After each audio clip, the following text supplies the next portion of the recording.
We're back out here once again, and today we're talking about the two biggest reasons anglers struggle to catch bass in the fall. And spoiler alert, it has nothing to do with bait selection or color. Stick around, you don't want to miss this one.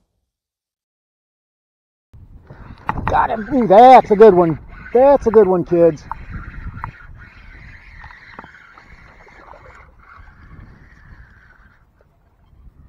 Oh, wow. Ooh, come here, you. Where are you going?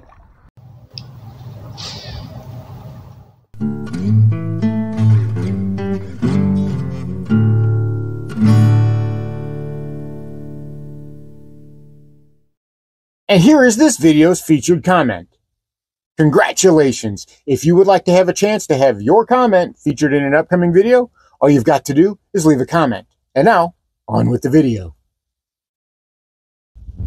Welcome back to Lowbrow Fishing.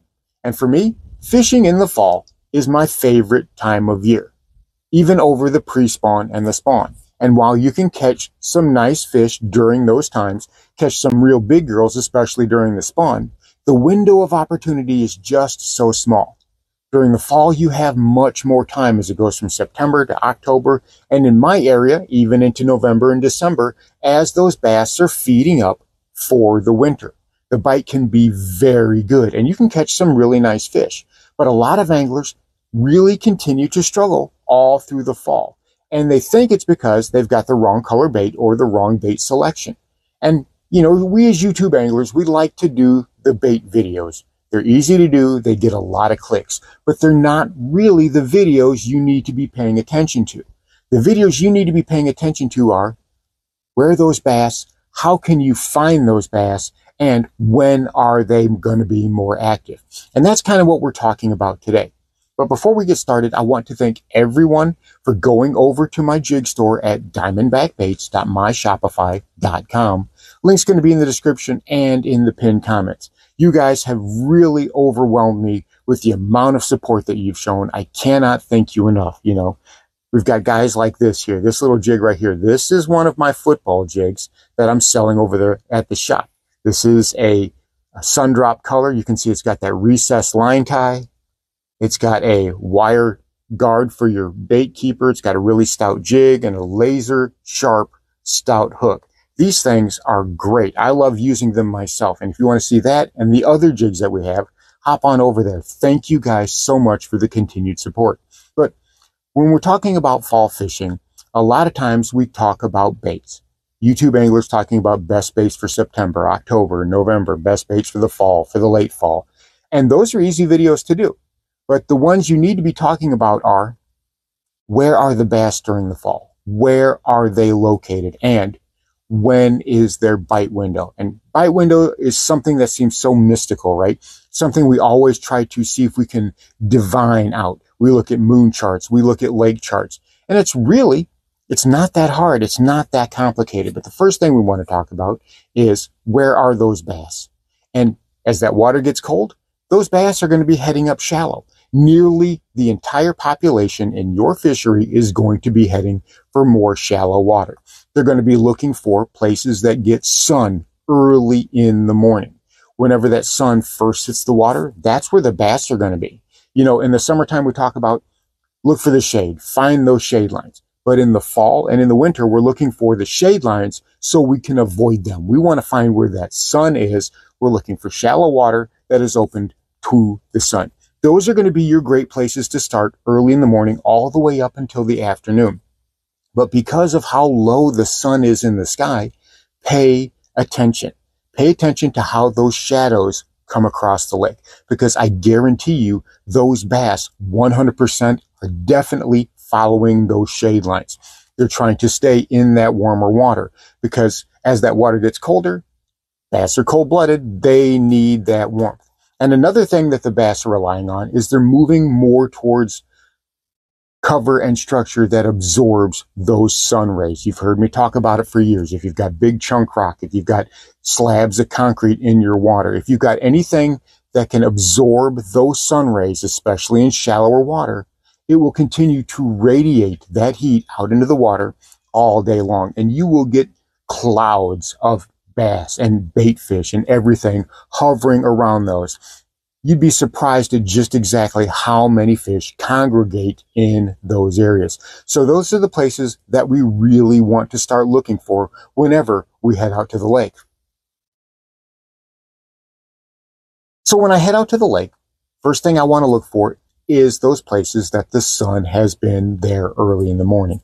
The places that are warming up, because that's where the bass are going to be.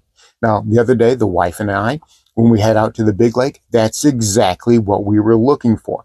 And we kind of meshed the entire situation together. We managed to find an area that had current flowing through it, that had sun exposure in it, and it was a place where those bass could congregate because there was a lot of wood, and wood, like rock, catches those sun rays and radiates that heat. And you know what? It wasn't long before we were on fish. The wind is coming out of the southeast now, because of course it is. Got him! Ooh, that's a good one. That's a good one, kids.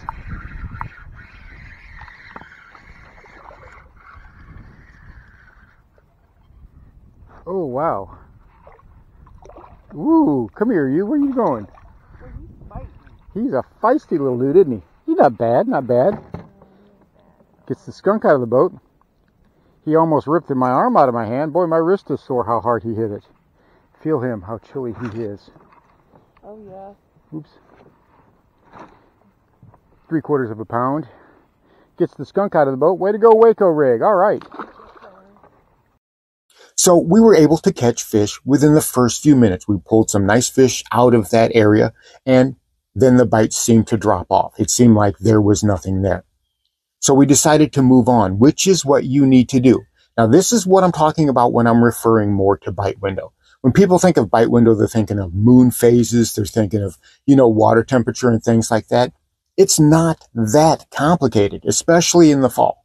The bass are moving from spot to spot. You catch a couple of fish here, they're done biting.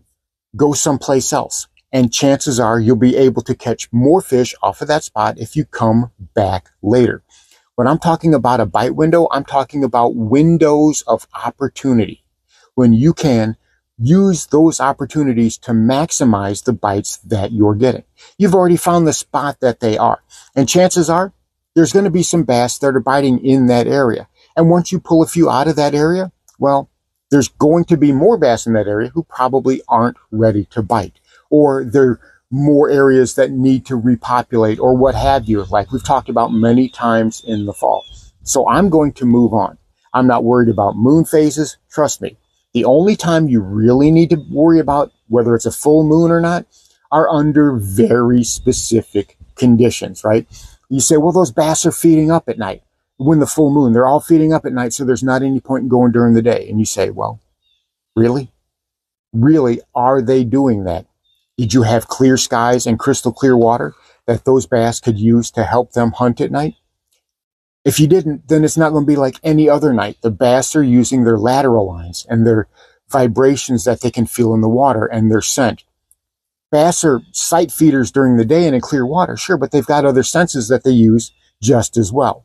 We don't need to get locked on that whole full moon hype. And I know what you're saying. You're saying, but my personal experience. And I'm telling you, the data does not back that up.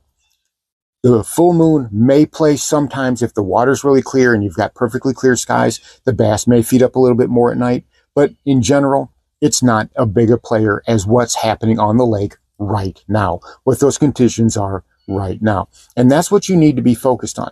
So we caught a few fish off of that spot, like I said. We moved on and we fished some other areas. A couple hours later, we came back to that spot. And I guess second or third cast, I was able to land into this nice fella.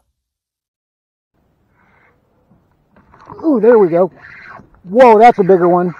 That's an, ooh, what you doing, buddy? This is a nicer one. Oh, yeah, that's a nice fish right there. Yep, they're out in the middle. Come here. That's a nice fish right there. That's much bigger.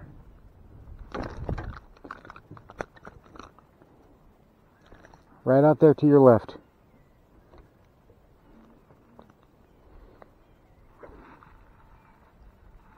You hear that eagle? looks like somebody stepped on a cat. Anyway,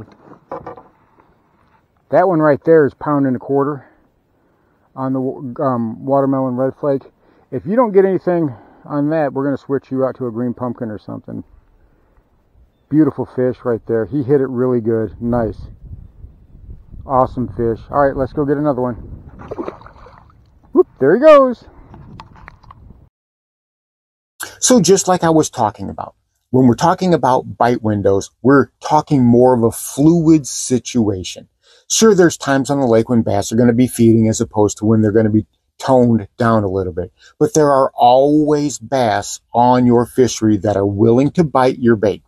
You just need to have the right situation, and you can control that by finding the right location, finding where the sun is, finding where that warmth is, that structure that has those bass there. And a lot of those bass, you can use reaction bites, or you can just use their curiosity, and you can get those bites. So don't worry about so much the lure or the color. Those bass are not locked in so much on that. They are not that bougie. They don't care if you don't have such and such lure with such and such color. Sure, there may be a preference, but it's a spectrum. It's not one or two isolated things. So you can get away with a jig or a fluke or a jerkbait or a wacky rig. So you do have options. It's not like, oh, I'm only going to bite a NACO rig today and I'm not going to bite anything else. And it's got to be a green pumpkin. I'm not going to bite anything else. It doesn't work that way. You can have always a variety of techniques that are open to you. And once you find one, chances are you can find more than one. So what I like to do, catch a couple bass there. If they're not biting after that for a few minutes, I will change to something else to see if I can pull one more out of that area. And if I can, that's great. If I can't, then I'm going to move on. I'm not going to spend more than 15 minutes, 20 minutes at the most, depending on the activity, in that area. Then I'm moving on to some place completely different. Give it a couple hours and then come back and watch how well that simple pattern, watch how well it works for you. So there you have it, a couple of real simple keys to improve your success on the water. Most of the time we get locked into bait choices and color choices, but there's so much more to it than that. We've talked about it before on this channel, how bait choice and color choice are actually lower on the spectrum than the location of those bass and the mood that they're in. Put everything in the right order and watch how many more fish you catch. Thanks for watching Lowbrow Fishing. We'll catch you in the next one.